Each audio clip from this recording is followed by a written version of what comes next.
Hello again, everyone. Welcome back. After a week or so off, here I am again, and I'm ready for a new review, and we're going to go back with the Warped Cigars. I've got several of these I picked up and wanted to review them. Today's is the La Hacienda, and here it is. This is the Gran Robusto, 5.5 by 52. This is a Nicaraguan Puro. It's a Nicaraguan Corojo wrapper, Nicaraguan binder, Nicaraguan filler. This cigar is the second of the Warped cigars, second in the Warped cigar line to be made at the Casa Fernandez factory in Esteli. If you remember as I recall, the last cigar I reviewed, or actually the first cigar from Warped that I reviewed, was also made at Casa Fernandez. So this is a nice looking dark brown cigar if you look at it, and the coloring on the of the wrapper and the band almost make the name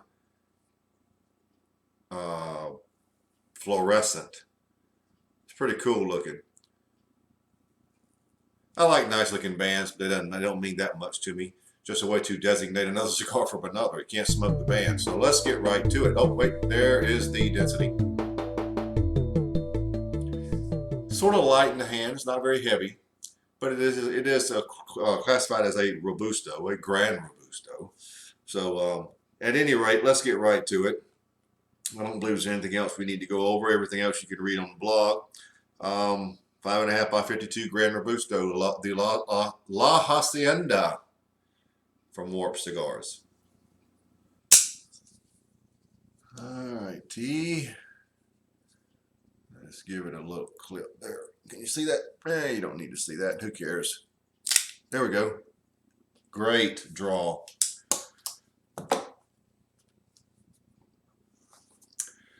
That's probably going to be called effortless. It's so easy.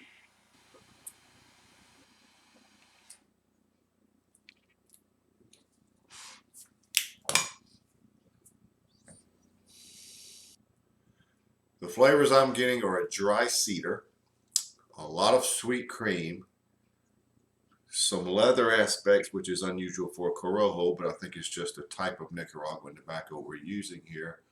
Black coffee, black pepper, at about an 8. And that's sort of where it's starting. There's dry wood on the finish, I can tell you that, and it's early, but a lot of dry wood. Almost a dry oak, even though it's dry cedar on the front end. And some light cream notes for the finish. There is some lingering black pepper.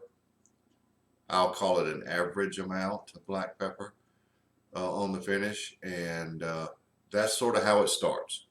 And granted, I'm a ½ inch in, not enough to really say that's the way it's going to stay, but let's see. Let's see where we go from here.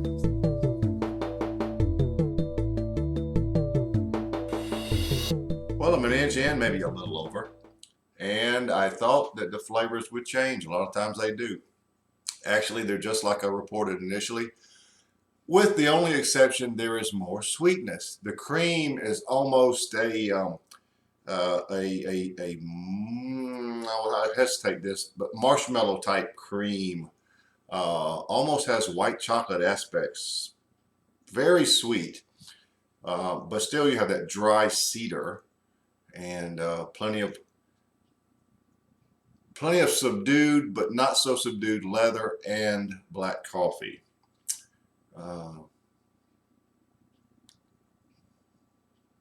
The finish is about the same. So really nothing has really changed. The cigar is medium bodied with a heavy tendency to move toward medium to full. Some would argue that it is medium to full now. I'm going to give it medium still for a while. We'll see where we go. Maybe at the midpoint, maybe earlier, we'll see.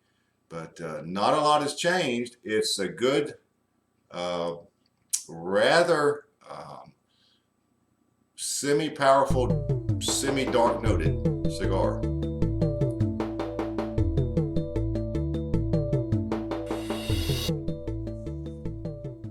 Well, I'm about 2.5 inches in, close to the midpoint.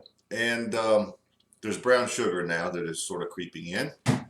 Nothing wrong with that. I'm glad I said that it sort of reminded me of a marshmallow cream in the last segment, because I'm sticking with that. That's exactly what it tastes like now.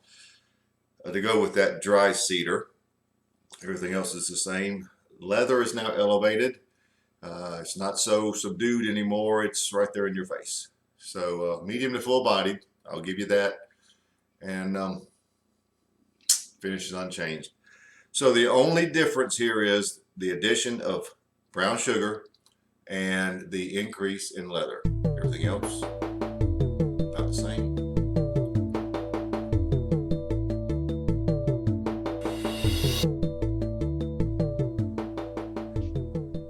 Well, we're down to the end, so let's wrap it up. Got about an hour out of this, about average. I was a little worried when it felt so light in the hand that I would get even an hour out of it, but nice time after all. The only thing different here at the end is very close to full bodied now. You could even call it full bodied. The leather notes became much more manageable. They weren't so in your face. Coffee notes remained right along, holding a nice base.